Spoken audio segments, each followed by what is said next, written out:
All right, so today we're jumping into some of the most fascinating and frankly challenging chapters in the ancient book of Deuteronomy. But these aren't just a dusty old list of laws. What we're looking at is basically a blueprint, a detailed plan for how to build a nation from the ground up. I want you to imagine this.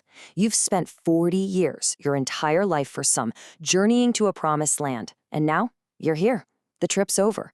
But the really hard part? That's just beginning. The challenge of actually building a stable, cohesive society that's going to last for generations, that's the massive task facing the ancient Israelites. And to even have a shot at succeeding, they needed a complete and total shift in their mindset. They had to go from thinking like a traveler, always looking forward to the next horizon, to thinking like a homeowner, ready to put down roots and build something that will last right where they are. And you can really see that difference here. Journeying is all about being temporary. It's about reaching some future goal. But dwelling? That's about permanence. It means you're investing in the here and now, taking care of the land not just as a piece of dirt, but as a gift. It's not just about getting there anymore. It's about truly living there. The text uses this really specific Hebrew verb to talk about their claim to the land, Yerush. Now, this isn't about conquest, it's about possession. The best way to think about it is like receiving a legal inheritance. It's like God is the father, passing the deed to the land down to his son. It's a legal right. But just having the deed to a house isn't the same as making it a home, right? That's where this second crucial word comes in, yeshav, which means to dwell. This is the active part. It's not just owning the property, it's about proactively investing in it, building a beautiful and thriving community, and creating a life that's actually fulfilling. One is ownership, the other is stewardship. Okay, so you've got the land, you've got the mindset. How do you actually build this nation? Well, the book of Deuteronomy lays out this incredible three-part strategy. And the first one, from chapter 13, is all about securing the nation's very soul through an absolute unified allegiance. For them, the survival of the entire project depended on this. And the text is super specific about the threats to this unity. It lays out three scenarios, and it's fascinating how they escalate. The threat starts out in public with a false prophet. Then it gets deeply personal, a close friend, a family member. And finally, it goes viral, corrupting an entire city. And the solution proposed? Honestly, it is jarring to read today. The punishment for leading people to worship other gods is death. No wiggle room, no exceptions. And that applied to the prophet, the family member, and the entire city. Which, of course, brings us to the big question.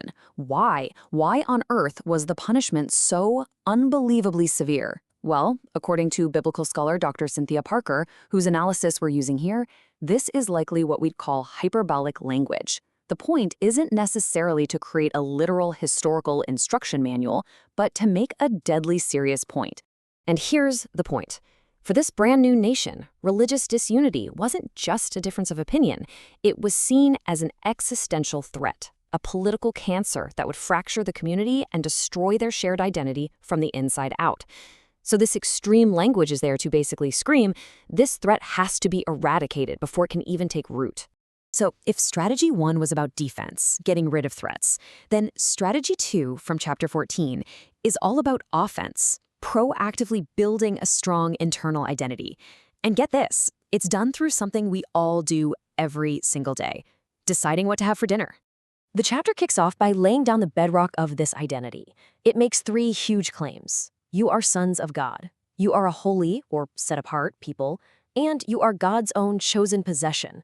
This is the why behind all the laws that are about to come. And that's how the kosher food laws become way more than just a diet plan.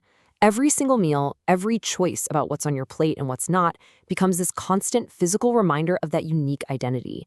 It's a daily practice that sets them apart from the cultures around them and reinforces who they are.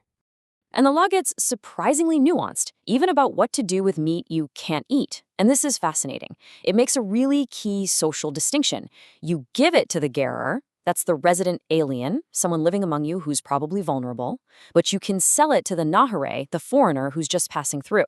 So this isn't just a food law, it's a social welfare system designed to protect the vulnerable. And that idea of a social safety net leads us right into the third and final strategy from Deuteronomy 15. This one is all about the economy. It's about structuring society with justice and generosity baked right into the system to keep the community from collapsing under the weight of inequality. And at the heart of this economic system is a truly radical idea. the 7-year debt release. Every 7 years, all debts between fellow Israelites, who the text calls brothers, are just canceled, wiped clean. It's an economic reset button designed to stop cycles of poverty and make sure no family gets trapped in debt forever. And this is the core command that makes the whole system work.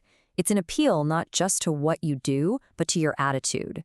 The law cares about the posture of your heart toward those in your community who are in need. And the text actually breaks down generosity using 3 parts of the body. It's not just about opening your hand to give. It starts with your heart, your thinking and perception, and your eye, how you evaluate other people. True generosity requires your thoughts, your attitude, and your actions all working together. So we've got these 3 huge strategies: unified allegiance, shared identity, and economic justice. But what's the real deep-down motivation here? Why build a society with such a profound focus on generosity? Well, the answer is incredibly powerful. You see, in the worldview presented here, being a good or righteous person isn't simply about what you don't do. It's not just about avoiding sin or staying out of trouble. It's something much more active. And here it is. The ultimate motivation is to imitate God. The people are called to be generous because they themselves were on the receiving end of God's incredible generosity when He rescued them from slavery. Righteousness is defined as actively reflecting the character of God. You do for others what God has done for you. And that leaves us with a final question. This ancient blueprint weaves together shared beliefs, daily practices, and economic justice to create a cohesive nation.